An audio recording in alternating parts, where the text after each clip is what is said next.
The story opens up in the murky, desolate swamps of Florida on the main Marvel dimension, Earth 616. It is here that we see the C-list superhero team called the Command responding to a distress signal near Orange County.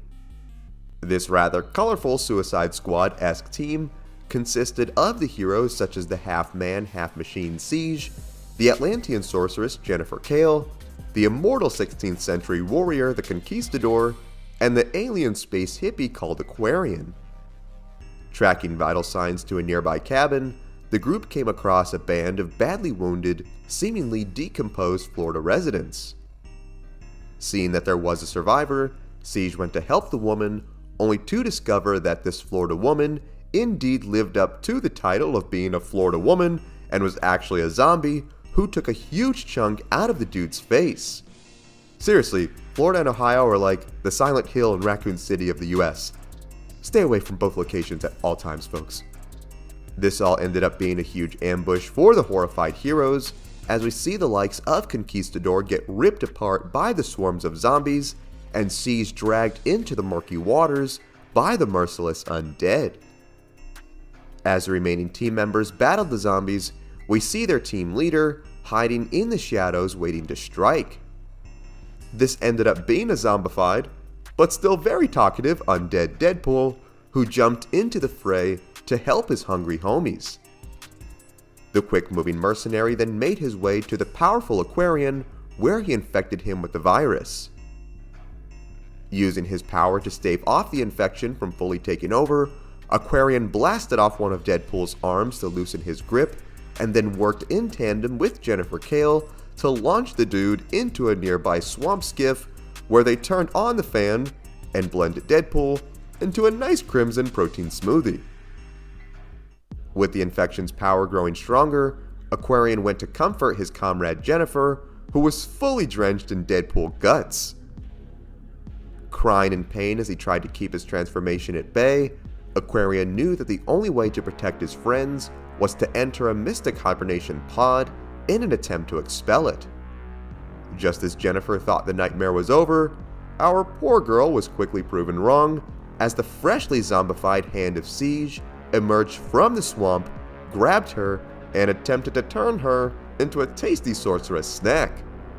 Getting her ankle broken by the zombie's cybernetic strength, the woman crawled to a nearby shack with the zombie Terminator torso in hot pursuit. Before the dude could get in a bite, his cyborg side kicked in and realized his biological side had been compromised and hence decided to neutralize it. Without his control, Siege's AI took over, grabbed his pistol, and exploded his head all over the horrified Jennifer Kale as she sobbed hysterically over what just happened this night. Honestly, no amount of showers or therapy will ever help this poor woman recover from this. Later on, this night from absolute hell was investigated by the alternate reality monitoring agency called Armor, who was basically like S.H.I.E.L.D., except they protected other dimensions from each other. If you're a Morbius fan, well, you're in luck, because during this time, our beloved vampire was the head scientist for Armor, where he and the other doctors studied the virus's effects. Seeing how dangerous this was, Morbius concluded that they needed to send a team to the Marvel Zombies dimension Earth 2149 to get a blood sample from a living human there. With this blood, he would be able to create a vaccine for Earth 616 heroes to prevent this world from suffering a similar fate. Instead of sending puny meatbag human heroes to get the job done, Armor played it safe as they did not want to risk any of these Avengers from becoming infected. Therefore, they recruited the cool coat-wearing android Aaron Stack, aka Machine Man, due to his inability to become infected. After getting the full breakdown of the mission and what he was up against, the hero justifiably said the heck with this, and was not about to stick out his neck for these humans, who honestly could care less about him and android kind. He, and I'm sure most of our minds, were quickly changed though when he found out that his escort for this mission was his ex-android girlfriend, Jocasta Pym. Suddenly going to a zombie, superhero-ridden hellscape suddenly doesn't sound all that bad, does it, boys? Working with Armor Director Little Sky, the hero used his portal opening abilities to access the Zombieverse, where he acted as the driver to bring the androids to their hellish destination. While the mission seemed like a good enough plan, we soon see that things were much more sinister than we thought, where we see Dr. Morbius retreating to his room late that night. Upon entering the room, we are greeted to a rather shocking sight, which is yet another Morbius, bloodied and tied to a chair. It is revealed that this is in fact the real Morbius, and the one who assigned this whole mission was actually his zombie variant from the Zombieverse. While we could debate on how a vampire could become a zombie all day, we simply don't have time for that. The only thing that we have time for is Morbin time. We then cut to our heroes, who finally made the trip to Earth 2149. Literally less than 5 minutes into this godforsaken world, the duo was immediately attacked by a group of flying zombie heroes and villains who were delighted to see some fresh grub after so long. Fighting and tearing into the pair, the zombies were quickly disappointed to discover that they were robots, with Zombie Falcon miscalling Jocasta a mannequin. Totally not cool with these grubby, slimy dead men touching her, Jocasta activated her inner Homelander and used her laser eyes to promptly fry these dudes to a crisp. Joining in on the fun, Machine Man then used his buzzsaw to slice into the zombies, proclaiming he was quite excited to kill as many fleshies as he wanted. After saving his babe from the gang, Machine Man noticed that Zombie Vulture was trying to get away. He then activated his sick heat-seeking missile launcher to toast the dude before he could warn the others. After repairing Jocasta's injured leg, the pair sensed a large human presence inside a nearby mansion. This mansion actually ended up being owned by a zombified kingpin who had taken control over the remaining undead once the super zombie heroes left the planet after the events of Marvel Zombies 1. Sneaking their way inside the building, the androids then see a portal open up where we see a zombie Black Bolt and fellow members of the Inhumans arrive. They are greeted by Kingpin and Zombie Jackal for a self-proclaimed dinner party. Here is where we see how Fisk was able to secure this level of power that he did. Working with Jackal, the pair had managed to create a full-on human cloning program, thus making an unlimited food source for anyone willing to work for this new cannibal crime syndicate. Witnessing the brutality of these monsters as they tore these human clones apart, Machine Man and Jocasta soon came across Kingpin's uninfected wife Vanessa. The woman reveals Fisk's literal undying love for her as he managed to keep her safe, where he had his men bring her things like cat food to eat while they feasted on clones. Honestly, not too horrible. I'm sure her protein intake is absolutely crazy from all that cat food. Jocasta then revealed her mission to the woman, where she allowed them to take a sample of her blood so Armor could create the vaccine and save their world. As the two then went to make their way out of the mansion, Aaron caught a glimpse of the clones being torn apart by undead, which triggered some PTSD from his past, where he saw they were being treated just like his robot brothers on his world.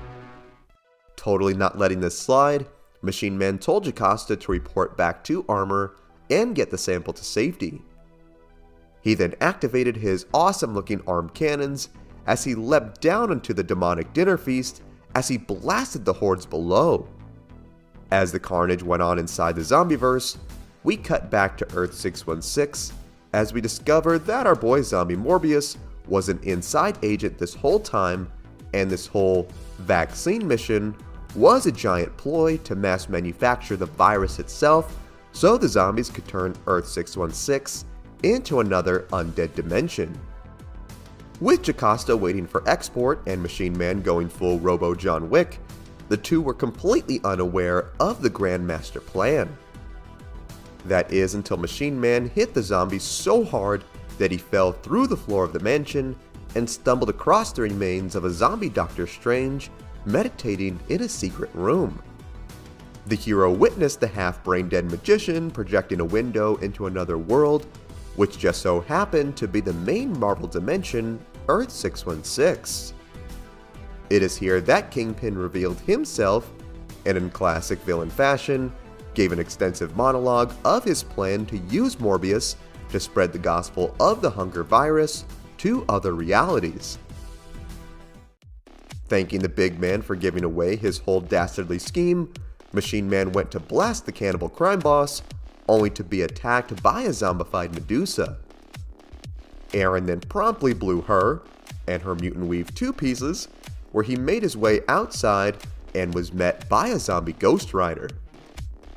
Seeing this as a great chance to flex his real-life GTA carjacking skills, Machine Man used his hand blade to slice Ghost Rider's head off, stole his sweet bike, and rode it through the cloning lab, which blew it up, permanently ending Kingpin's food buffet.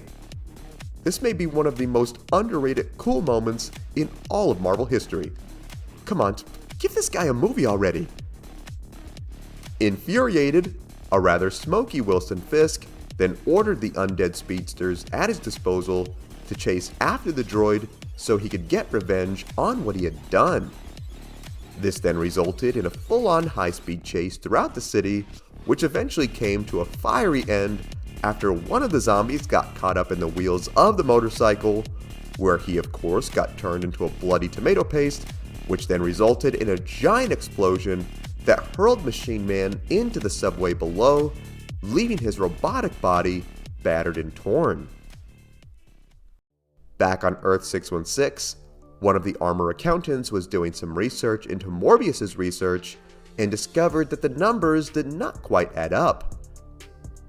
As she went into his bunker to confront the guy about it, she then discovered the battered body of the real Morbius, who warned her of the danger behind her. The poor woman was then met by zombie Morbius, who was rather delighted he no longer had to hide who he truly was. The man then unleashed Jared Leto's darkest thoughts and lunged at the agent, where he bit into her, tore her arm off, infecting her with the virus. She then made her way out of the room, where one of her comrades asked her what happened. Within seconds she turned and infected the man, causing the virus to spread like wildfire throughout all of Armor Industries. Coming back to Earth 2149, Jocasta was met by Director Little Sky so they could get the sample back. Believing Aaron to be dead, Jocasta said her goodbyes, for they did not have much time. Arriving to Earth 616, Jocasta made her way to Morbius's lab, where she finally discovered what was going on as she witnessed the man tearing into the corpses of the fallen armor agents. Calling out to Director Little Sky, who also was dealing with an infected horde of his own, Jocasta fled as she was chased by Morbius and his growing undead militia. Things would not be faring much better in the Zombieverse, as we see the fallen Machine Man greeted by the shambling corpses of some zombie superheroes who were not too pleased at the guy for messing with their food supply. Going to torture the bot's remains for his actions, this is actually revealed to be a hologram set up by a still very active Aaron, who is delighted that these undead fell right into his trap. He then activated his flamethrower, roasting the vermin as they screamed out in immense pain, even using Scorpion's tail to whack his head off like a roasted zombie golf ball. Hearing the rushing feet of the remaining zombie speedsters, Machine Man rigged the end of the subway tunnel with razor-sharp wires shot from his fingertips. Completely oblivious to this Looney Tunes-style death trap, the boys ran right through it, eviscerating their body to pieces. Out of nowhere, our boy was attacked by the Inhumans' teleporting dog Lockjaw, who was out for a fleshy squeak toy. Using his stretchy mechanical arm as a dog leash, Aaron was able to tame the pup, where he tore off a piece of his coat and had him smell it so he could get a lock on Earth 616, where Machine Man was from. As Jocasta continued her assault on the undead to protect the multiverse teleporters, they then hear a portal open up behind them, where we see our boy Machine Man and his new puppy pal, where he proclaimed that he was here to kill zombies and chew gum, and due to him being a robot, he hated gum. He then blasted the zombies to pieces, where he took one of their brains, attached a bomb to it, and threw it to play fetch with Lockjaw, of course for him to catch it and be blasted to smithereens.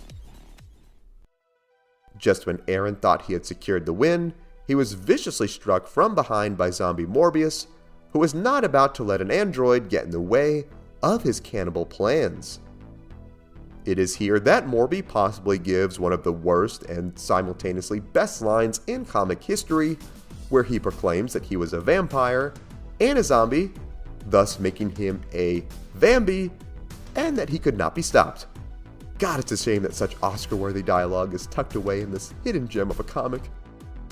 Before he could kill Machine Man, zombie Morbius was stabbed through the chest with a tree by the real Morbius, who had escaped his captivity. Laughing at his twin's actions, the undead vampire claimed that such monster movie tactics would not work on him, only for it to absolutely work on him as we see the man crumble to dust in mere seconds. Slaying the last zombie, which was good old Captain Mexica, Machine Man proudly boasted on just how he saved the world, where he was greeted by Jocasta, where the two embraced and shared a blood-covered robot kiss. Looking on through Doctor Strange's mystic window, zombie Black Bolt asked Wilson Fisk on what they would do now that all of their food was gone, only to see that the guy had killed and eaten Vanessa, where he told him that he eats when he gets upset. While things would seem resolved, the epilogue would reveal that things were not quite over, as the Armored Director showed our heroes that during this battle, someone or something had managed to use one of the teleporters and had managed to escape the facility. Taking full responsibility for all of this getting out of control, the real Morbius offered to lead the team of the Midnight Suns to investigate this remaining undead threat and save this Earth from the zombie virus once and for all.